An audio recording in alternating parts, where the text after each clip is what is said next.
Hello everybody and welcome back to Writing the Rapids, the show where I, Joe Bielecki, talk to writers about writing. Very often those writers have been recommended to me by writers who have previously been on the show, or it's a Rejoinder episode where I have someone who's been on before, which this is. We're rejoined by David Leo Rice, a writer and animator from Northampton, Massachusetts. His interests cluster around metaphysical horror, dark comedy, dreams, myth, hauntings, the uncanniness of small towns, and the grotesque. And today we are primarily talking about the Squimbop Condition, his new novel from 1111 Press. Before we get into my conversation with David, I'll remind you that you can support this show financially at patreon.com/noisemakerjoe. For just $2 a month, you get these episodes a little bit earlier than everybody else. You can toss me a one-time donation over at paypal.me/noisemakerjoe, or you can buy my book. It's called Tired. If you don't want to or can't spend any money, just tell a friend about the show. Like and subscribe, hit the notification bell, leave a comment, and if you've made it this far, go ahead and leave a car emoji in the comments. Now, without further ado, let's get into my conversation with David.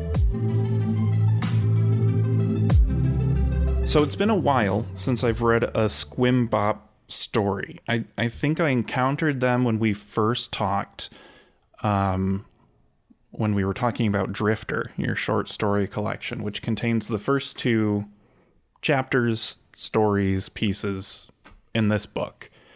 So it was a nice little refresher. And I'd kind of, in my mind, forgotten how hallucinatory everything gets. I feel like, and I feel like I'm always surprised about that for whatever reason. When I read the New House and when I read Berlin Wall, I always am like surprised for whatever reason. Maybe it's because you're not like openly like punk and weird online that I forget that you write like really weird stuff. But I'm always surprised by it. So my wife asked me, "Oh, what's this one about?" And I was like, "Oh, it's about these brothers. They're sort of like a force of nature, like carnival grifterism made manifest." And that's true, but it's not entirely true. So if my wife asked you what the book is about, what would you tell her? I think that's a great start. And I love the idea that the books surprise you by how weird they get. I think that's really just gratifying to hear, because I think that's always the goal, that it's, I'm always trying to capture this feeling of how life gets away from you, or how things contain unknown potential, or how we misread situations, and maybe over normalize them, or we're adapted to reality in the sense of we kind of break it down into a form that we think we can digest, and then at some point we realize how far beyond us it is. And I like that feeling, or I try to write books that do kind of ground you in a world that doesn't seem that strange and then gets away from you. It's like something kicks in. The same way that if you actually take a hallucinogen, there's always the moment where you think it's not working, right? That's the classic, is this stuff real or whatever? And then it kicks in at some point, so I like that feeling. That it's not like you're just jumping right into the deep end, or it's not like you turn on some late night cartoon and it's just insane from the start. Like I enjoy that stuff, but I prefer, or I feel like there's maybe more truth to situations that you don't quite know where that river is going to take you when you dip your toe in. Because otherwise you wouldn't get in, right? If you look at the river and it's just like totally insane, most people wouldn't get in there. But I think what actually happens in life is like you think things are going along fine, or you think you have a handle on things. And it's not even necessarily that one shocking event happens, but it's like sometimes you don't even know where the turn happened, right? It's like you end up miles away from where you thought you were going, and there isn't even any one moment where you made a crazy decision, or where some weirdo entered your life. Like that could happen, but it doesn't have to happen. But I think a lot of people, if you ask them about their life, even if they're happy with their lives, will say that it somehow ended up very differently from how they thought it would, but they can't always point to how or why or where. There's not always a right turn or a left turn. So in terms of, who the brothers are, they're definitely a force of nature, and they're always not disembodied entirely, but kind of ill-fitting within their bodies, right? Or like there's some form that is called the brothers, but then the people who are within that form are always like clowns in a costume that doesn't quite fit. You know, it's like they're always playing this role of the brother Squimbop, but there isn't necessarily an original. Mm-hmm. Or if there is, it's always outside of whoever's in the role, right? Like we never get to meet the original. And therefore, yeah, they are this kind of force of nature or this like embodied legend, you know, like Robin Hood or someone who sort of maybe is a real person or King Arthur or something who could be real, but is like instantly legendary, or your understanding of that person is never as one individual. It's always as, you know, the brothers are always a duo, although there are some stories that are just from one of their points of view. But yeah, they're this sort of operating within like the grift and the churn of this carnival world, and they're kind of never sure if they're the perpetrators or the victim, right? Mm-hmm. It's like they're playing tricks on other people and taking advantage of other people, but they're also in the mix. It's like they're never originating it, which is why I think they're not exactly evil. Like they are clearly bad. They do a lot of bad things. Yeah. But it's like they're not the source, right? They're kind of minions or emissaries, and they're always carrying out some mission whose full scope they don't understand. You know, and it always, like whatever the reason for that mission is, always exists kind of before or after the story that you're reading. Mm-hmm. Yeah. My dog has terrible allergies and he's scratching in the background. But he's gonna lay down maybe. We'll see.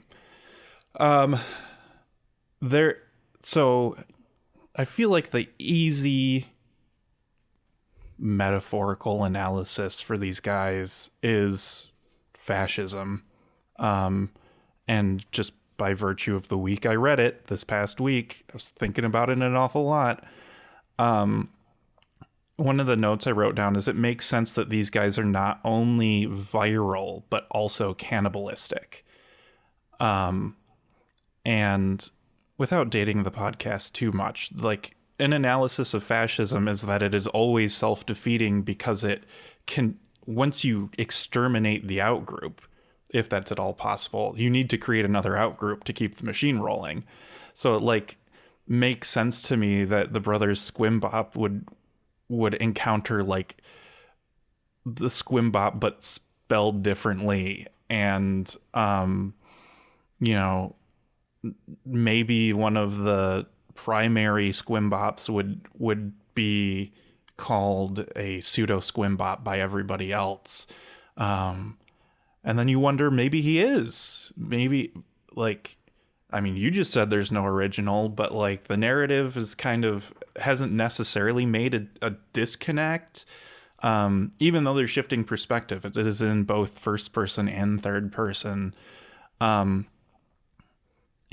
so like part of me is like, oh yeah, well that's what the book's about. But part of me wants to, I don't know, is afraid of that analysis or afraid of stopping there.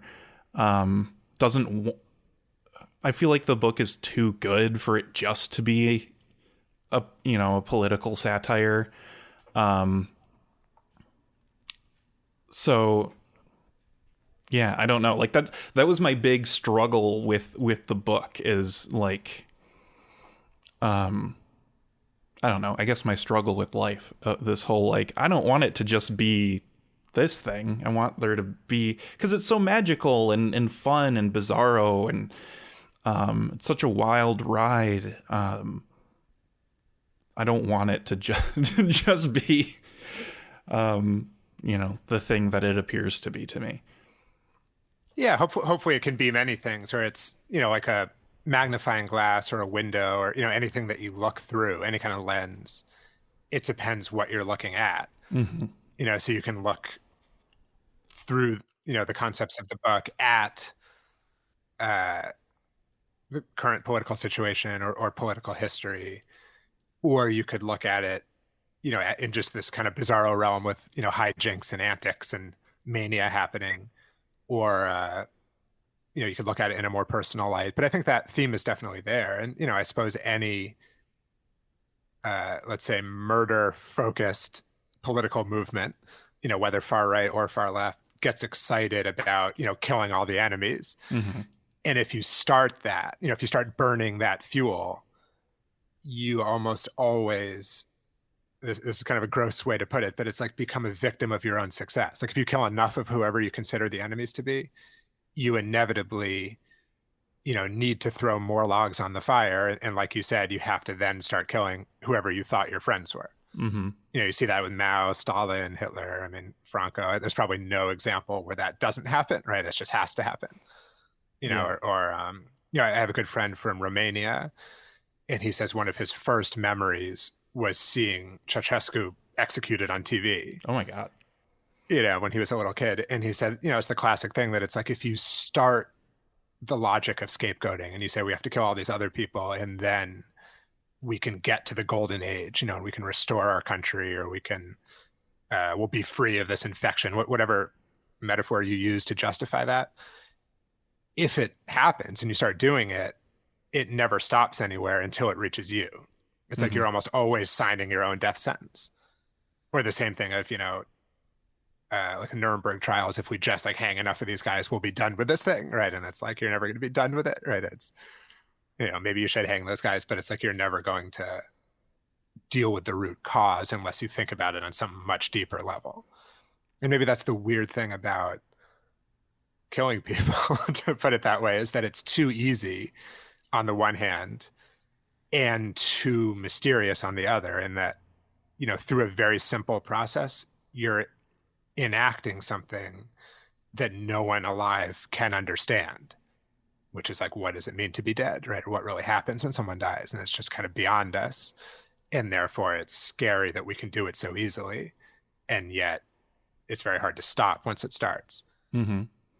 Yeah. And I like when you said about reaching at the end, we have this character who's, Squimbop, but spelled differently. And, I think there's a lot of themes in the book about authenticity, right? They're always obsessed with, who are the real Squimbops, and can we get back to the golden age, or can we find, can we unmask all of these impersonators and infiltrators? And, I think that is, I don't know if it's even just political, but it's like a cultural feeling that we certainly seem to be dealing with in America now, of just like wanton inauthenticity, right? And even before the idea of AI and all that, but just like the question of, who's real, like who's either literally who's even a person, and then among people, it's like who really means what they say, or who understands what they're saying, who intended whatever consequence happens, who intended that. And I think that's just a deep question that probably always arises when a society starts to lose its way. It's just like a classic symptom of sickness, right? That everything feels fake, or everything feels compromised or tainted, or puppet stringed from behind in some way, and everybody has this feeling that it's like you don't know who to trust, or who to even listen to, or how to parse the things you're hearing. And there's no solution, because it's like you can, if you don't believe what one person's saying, you can go to another person and say, what are they really saying? But then what if you don't believe that person? What if a third person comes and says, well, the first person was right and the second person was wrong, and on forever. And you just end up in this, my thoughts always go back to the world of carnival, right? You end up in this kind of dark carnival where everyone's in a mask or in a costume, and, you thought you went in the entrance of some place, and then you're stuck in there, and you look around all night and come back out that same door, but then it leads you to some totally other place, and you're just lost in this kind of fun house. And I think the thing that is actually relieving or comforting about actual carnivals is that they're honest about what they are, right? Like they advertise from the start that they're a zone of misbehavior and enchantment and dark humor and possibility of various savory and unsavory kinds. And the thing that is so disturbing about the feeling of the carnivalesque entering the rest of society is that it's like some you know, to use a reference from recent history, some virus has escaped the lab, right? There's some sense that like this thing is everywhere now and like we can't stop it. And we thought it was supposed to only be in one place where we knew what it was and knew why it was there. And that probably never works, right? It's like everything's going to escape eventually. Every idea, will, if it has any legs to it, will eventually spread and infect, uh, you know, unsuspecting minds out there. And you end up in this kind of sick, like mental state that, yeah, even if the book isn't only about that, it's definitely of that. Like that feeling is throughout the book, or it's kind of running on that fuel. Mm-hmm. Mm-hmm. I want to note that you started your response with maybe one of the better arguments for pacifism that I've yet heard, and at least lately. So good on you for doing that. I don't think it has necessarily swayed me, but it's one of the better arguments I've yet heard. And beyond that, like, yeah, like I feel like part of my personal fascination with Halloween, like I feel like I'm more of a Halloween person than a horror person necessarily. If we want to split some really fine hairs anyway, is like, yeah, like the haunted house is,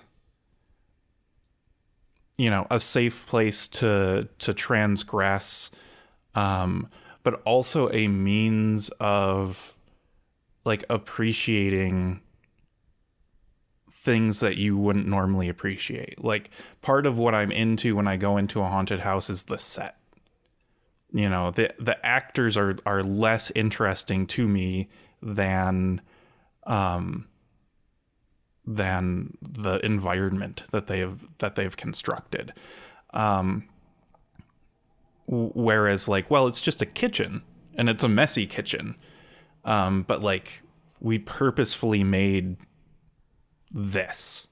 And like the fact that we purposefully made a messy kitchen with doors that don't stay on the cabinets and severed fingers everywhere or whatever, like itself feels like you're experiencing a transgression, because kitchens are supposed to be clean and neat and orderly. So yeah, like I'm definitely into Carnival too. I think it's just easier for me to find Halloween-y stuff than it is like Carnival stuff, like aesthetically. How long have you been working on these characters? Because you have, I think, the Angel House book and a Dodge City book that came out before Drifter. Maybe? Am I getting my chronology right? That's right. Yeah. Yeah. So the idea with this book, which only developed over the course of working on it, was that it would tie together several of the previous books, namely, like you said, Angel House and Dodge City, into a kind of coherent mythology, or maybe an incoherent mythology, but a mythology that is all contained in this book, that this book could be a kind of skeleton key to the previous books. So in terms of timeline, I actually started Angel House right after college. I graduated in 2010, and then I lived in Germany for a year after that. And so I wrote the first draft of Angel House that year, so 2010 through 11. And Professor Squimbop exists in that book. Mm-hmm. And he just kind of occurred to me as some sort of alter ego, like boogeyman kind of figure. And then, yeah, so he's a kind of singular character within Angel House. And then Dodge City really started around that same time as a kind of antidote to how dense and difficult and heavy working on Angel House was. Angel House is like one of those drafts that just got insanely long and was, took longer to read than to write. In that sense, it was just this albatross that I couldn't really edit for a long time. And so I started doing Dodge City around that same time, maybe 2012, as trying to take the total opposite approach of trying to use the idea of lightness and quickness, these Calvino kind of ideas to just, I posted the original Dodge City stories on a WordPress, 2012 WordPress. And my only rule for them was that there could be no notes. Basically, any idea I had to just use. I had to just write it right then or Mm. forget or see if it came back to me later. But basically, there was no concept or intention with Dodge City other than just to do that. Because with Angel House, the opposite problem had taken over when like there were so many notes and so many para documents and summaries of what I thought I had and lists of what thought I was supposed to do. It just became overwhelming trying to manage all of that. So Dodge City was about not managing anything. It was just like eating a piece of toast instead of making a 4-course meal. Right? I was like, I just have to do the simplest possible thing. And I think both of those approaches were useful. And maybe in later books, I was more able to meet in the middle, of to kind of go back to the kind of maximalism that I really like, but without it being so maximal that it was impossible to manage the way the initial Angel House draft was. So in terms of the Professor Squimbop as a singular character, he started around 2010 or 11. And then, like you said, the Brother Squimbop stories first appeared in Drifter, which came out in 2021. And I think those stories came out in magazines a little before that, like 2018 or 19. So in terms of the brothers, it's been like, 7 or 8 years. Okay. Cool. Because it feels like they've been around for a while, and I feel like within this indie lit whatever ecosystem, I just don't see a lot of that. Don't see a lot of running series. I feel like that's a very unpopular thing within literary fiction, and doubly so maybe for so-called experimental fiction. I mean, heck, we got people out here writing books without characters, so having characters existing for a long time is triply alien. I was interested in why you chose Dodge City and Cooperstown as kind of real world anchor points. Dodge City goes back to those books, and and it's sort of about the idea of this like shadowy overlap between events and cinema. Because if you think of the actual Dodge City in Kansas, it was a real town. It was like a real cowboy Western town, but then also became the site of legendary events in the Wild West, shootouts and things like that. And then later on became the setting of so many Western films. So it became this kind of stand-in for the whole idea of the Wild West and the sheriff and the shootouts and all of that. And it's sort of melancholic passage into cinema. I've always been interested in that idea of how does mythology die, or how does mythology turn from something that's actually happening into something that is only preserved in fantasy. In terms of America, the West is always the essence of that question, because it kind of is our myth, and it is also one of our most exportable cultural products, of like the image of the Western and the cowboy and the everything that comes with that set of associations is, if you ask someone who's not American what is like a quintessential American image, I don't know how many people remember John Wayne or Clint Eastwood or something, but I think that would have been their answer, at least until recent times.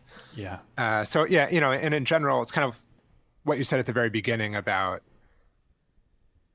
things not being totally bizarre right away, that I really like this idea of at least having one foot in the real world. And maybe that relates to the idea of series too, that's something you see more in fantasy literature. Having a whole series of books about whatever kind of fantastical world or other planet or something like that, which has actually never been my main interest. Like, I've never been that interested in that type of book, but I like that idea, or I like taking some things from kind of pulpier or more disreputable kinds of genres, or even comics and stuff like that, and trying to reuse them in a literary style, which is not unique. I mean, that's a big part of postmodern literature, but I like that idea of kind of mixing levels, Mm-hmm. and also mixing levels of reality.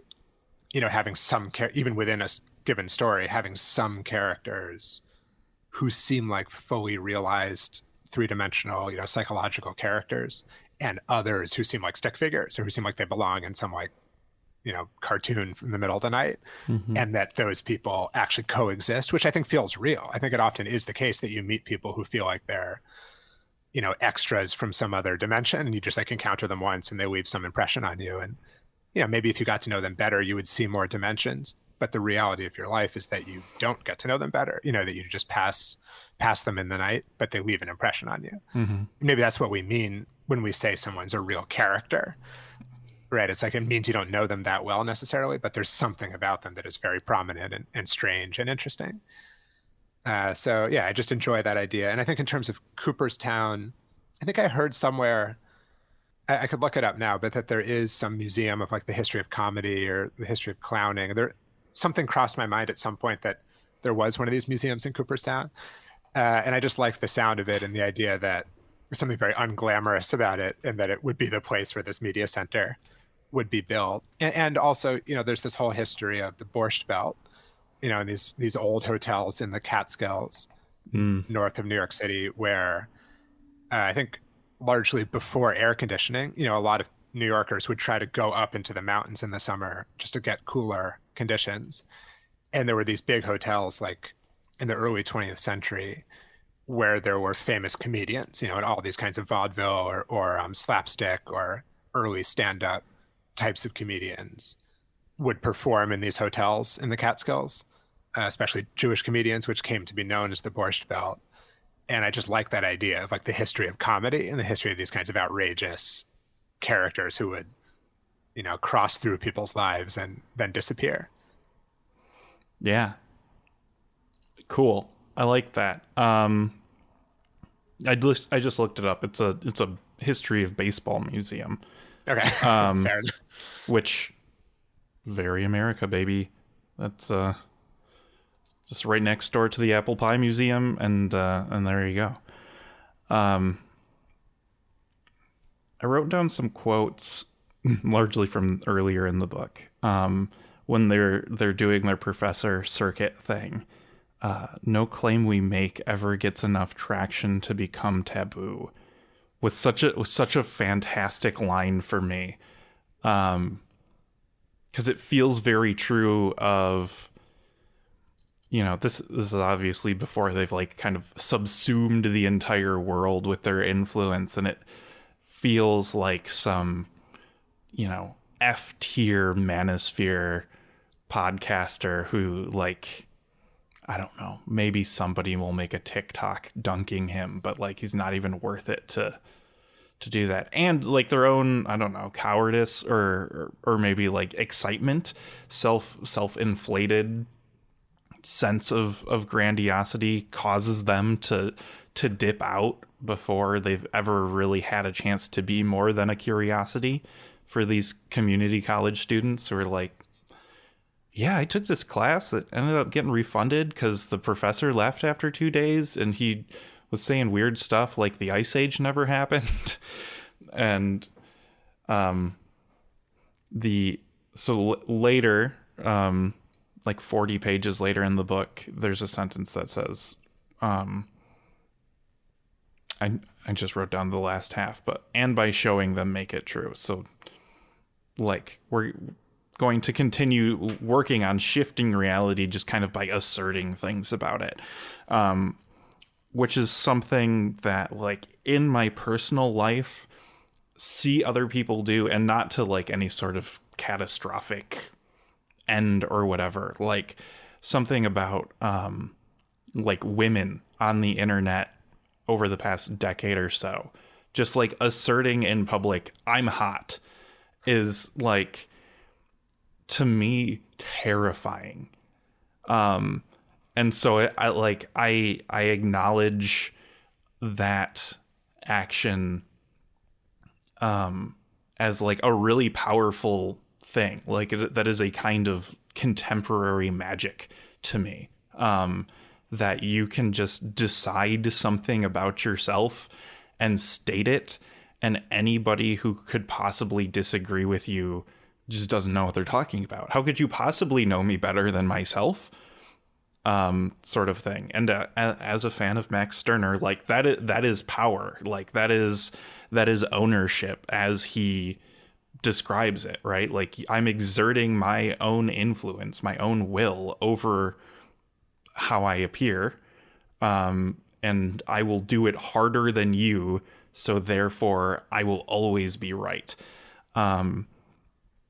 Obviously, within the book, it is more nefarious, but it's an echo of something I see in the real world that I find kind of terrifying because of the possibilities it represents.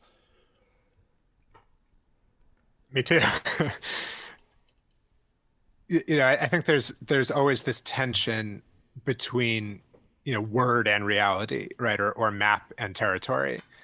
And so many religions struggle with that. Like, was the word first or was the thing first? And how do those things connect to each other, right? Or is the thing that makes us human language, and therefore is language our fundamental reality, and we try to map it on to whatever we encounter outside of ourselves? Or do we encounter those things first and then try to describe them in language? And I think in moments like the one we're living in now, and that the book takes place in, when it's, discourse comes untethered from reality, right? Or it comes, we can use a phrase like, nothing gets any traction, right? People can say whatever they want and it just slips away. Or I picture it like butter hitting a hot frying pan. It just instantly sizzles off no matter what it is. And then it raises the question of, well, traction on what, right? Traction implies some kind of a ground or something solid, what we imagine to be reality. And then we can argue over who's describing it correctly and who's lying. And, you can have that kind of argument. But at some point, that argument becomes quaint, right? Or it refers to the past. It's like we're in some point now where you can do that, but it's like doesn't mean anything, right? It's like you can debunk anything you want or make any claim you want. And it just, maybe some people will be interested or some people will be upset, but it's like there's no thing that it's referring to, right? Or it's like it's just pure words. And we don't really know what is beneath it, right? I feel like we're losing track of reality, or maybe we're waking up to the actual nature of reality, which is linguistic. Maybe the word really did come first, or the map did create the territory and not the other way around. I mean, that is possible. But I think we're in a moment where we're really, there's a lot of tension between those ideas, right? Of, are the brothers lying? Are they trying to describe a world that's different from the world that really exists? Or are they creating a world through describing it? And that's the question you're always asking yourself when you're writing, or at least when you're writing fiction, right? It's always, am I making something up? Am I using words to assert something that I know is not true? Or am I trying to discover something that is more true than whatever I would be doing if I weren't writing? Which is certainly how you feel, right? I don't think anything can really motivate you to write, especially, if you're not going to make much money from it, except the feeling that there is some actual reality that you're trying to excavate, right? Or there is some way in which outside reality hides something that is real rather than reveals it. And I don't know if everybody feels that way, right? But the people who are compelled to spend time alone working on what would appear to be total nonsense have to believe that there's some underlying sense to it, right? There's something they're doing with language that is more valuable than the kind of, small talk you could otherwise tend to have throughout your day, right? I mean, both are language, but you're using them for different purposes. And you have to believe that the use you can put it to when you're alone, thinking about a world that is not the one that is outside your window, has some real value.